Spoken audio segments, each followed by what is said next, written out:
Making goals is useless unless you actually take action on them, and yet most of us don't even follow through. Studies show that 22% of people actually quit their goals within the first 7 days, and 90% never achieve them at all. Taking action is really hard, so today I want to help take you from goal creation into taking action on your goals. To move from goal creation into action, you need an action plan. That action plan is a system that you can put in place that complements your life, your schedule, your season, your responsibilities. It's what helps take those goals into routines and habits that actually will stick with you long term. There are a few key steps involved in building a system like this. I use this in my own life, so I hope this is helpful to you. Step 1 is to break big overarching goals down into small achievable steps. Those small wins matter because they create momentum, and momentum and action help create motivation. And when you break your big goals down into small steps, they actually become more doable for you and you're more likely to take action on them. So to do this well, you need to identify the requirements or the parameters surrounding that goal. Essentially, this is determining what it's going to take to actually accomplish that goal so that you can create a realistic plan. So for example, in my last video, by the way, if you haven't seen it, check it out over here. In my last video, I created goals around health and fitness. I want to keep working out and I want to eat high nutritious, high protein food. So one thing for workouts, for example, to determine those requirements and parameters, I'm going to need to determine what my energy levels are and when the best time within my own schedule it will be for me to work out. I also need to plan my workouts ahead of time because I work out at home. So whether that's following a program or coming up with my own things that I'm doing. For nutrition, it might look like finding one new high protein recipe a week and trying that, or also taking one day to do a bunch of meal prepping so that I have that high protein ready to go. Step 2 is to create a routine that works for you. Routines matter because they create consistency, and consistency forms habits. A routine doesn't have to be every day. For example, it could be Monday through Friday or Monday, Wednesday, Friday, or it could be once a week or once a month. So it doesn't have to be every day, but it should be intentional and it should be regular. For example, in 2025, I created my 5 a.m. morning routine. I would get up at 5 a.m., I'd make my coffee, I'd have my quiet time with the Lord and prayer time, and then I'd do my workout all before I started my workday. And this allowed me to hit multiple goals within just like 2 hours or so. At Christmas, I lost that 5 a.m. routine because of just the pure busyness of Christmas. But I was still able to continue working out and being in God's word because I had spent many months this past year building up that routine which formed habits of working out and being in God's word and time in prayer. Building routines takes diligence, perseverance, even obedience. Sometimes it's going to mean that you're gonna have to do it even when you don't feel like doing it, because let me tell you, getting up at 5 a.m. for that first week, it was not easy. But as I continued doing it, it got easier and easier. And eventually I would just wake up at 5 a.m. because it was part of my routine. This point I want to make here too is also key, because motivation, you can't just like muster up motivation. Motivation is something that comes when you take action. When you take action, you build momentum. When that momentum builds, you create motivation. So you can't just, like I said, muster up that motivation thinking, I can't do it because I'm not feeling motivated. Sometimes you just gotta get up off that couch and do it. If you do struggle with motivation, I highly suggest breaking down not just those big goals into smaller goals or smaller steps, but taking even those smaller steps and breaking that down even further. So for example, again, with my workout, that might mean, okay, I've planned when I'm gonna do my workout. I actually have to go do my workout now. So that means the night before, I'm gonna lay out my workout clothes.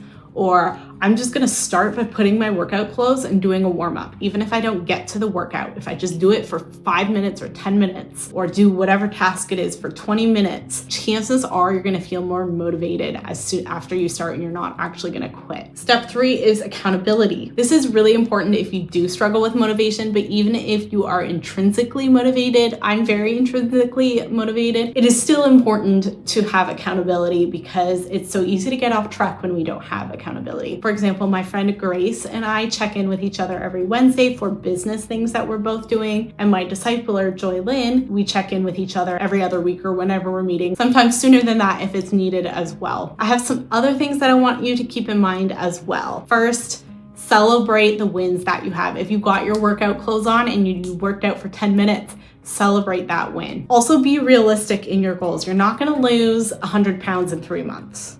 That is just not realistic. That's not healthy. That's not sustainable. Make sure those goals are realistic. Neither is going from 0% to giving 100%. That's also not going to be sustainable. So steady progress. Keep your goals in mind, but don't hyper focus on your goals. It's not, like I said, going 100% all at once that's going to help you achieve your goals. It is small steps of intentional action, that action that actually moves you forward. That consistent action is going to help move you forward over time. And eventually you're going to be like, oh, wow, I went from here, going with the losing weight example. It's like, okay, well, I can't lose 100 pounds in 3 months, but maybe I can lose 10 pounds or 20 pounds in 3 months. It's that consistent, steady action that will bring you closer to your goal. And finally, remember your why. This is really important. As believers, our big why is to glorify the Lord, to make him known, to love him more, all those things. I talked about that again in my other video. So again, check that out if you haven't. So that is our big overarching why, but it could also be personal. Maybe you want to lose weight to be healthier or more confident, or maybe it's just about becoming physically strong to do the things that God has called you to do. My fitness coach, I love this. My fitness coach told me when she was getting in shape and getting fit, she said that she wanted to become fit and strong because she wanted to be able to cross a mountain on foot if Jesus called her to go share the gospel with somebody. I thought that was such a beautiful why. That's what kept her going when it was really hard. I also have some practical tools that I use to help me focus on my goals and hone in on specific things. So first up, I have my vision board that I actually created in my other video. It has my word of the year and verse of the year on it, as well as other pictures and things like that to help me remember why I'm doing what I'm doing, where I'm going, and what I'm working on throughout the year. I also use my physical calendar that I have hanging on my wall to help me with any tasks I have, or like big goals or big things I need to get done, video planning, other things like that. And then I also use Notion. I use this mostly for business things and business goals, but I use the content calendar to plan my YouTube videos and outline them and things like that. And then I also use my Abide planner from Abide Paper Company. I bought my 2025 edition from them and loved it. And so this year I bought the 2026 one, and they added a spiral edition, which I love so much. It makes it, as a lefty, it makes it so much easier to write in. When I first bought it in 2025, what I really loved about it is that it's just so biblically focused. There's space for weekly priorities, action steps for your goals, and routines and habits that you're working on, as well as quarterly reflections that are very biblically based. I love that. And at the bottom of each weekly page, there's space to write ways that you can abide with Christ, connect with others, serve, steward your finances, and things like that. They also have space for sermon notes, which I absolutely love as well. They also partner with the International Justice Mission in Cambodia to fight human trafficking and end child slavery there. I believe a portion of each purchase goes to help support that ministry there. So I really love that. This is not sponsored or anything. I just genuinely love Abide Paper Company. So if you want to get one of their planners, I highly suggest getting it really, really soon, because I don't know how much stock they have, and last year they just sold out super quickly. I'll put their website below so that you have that.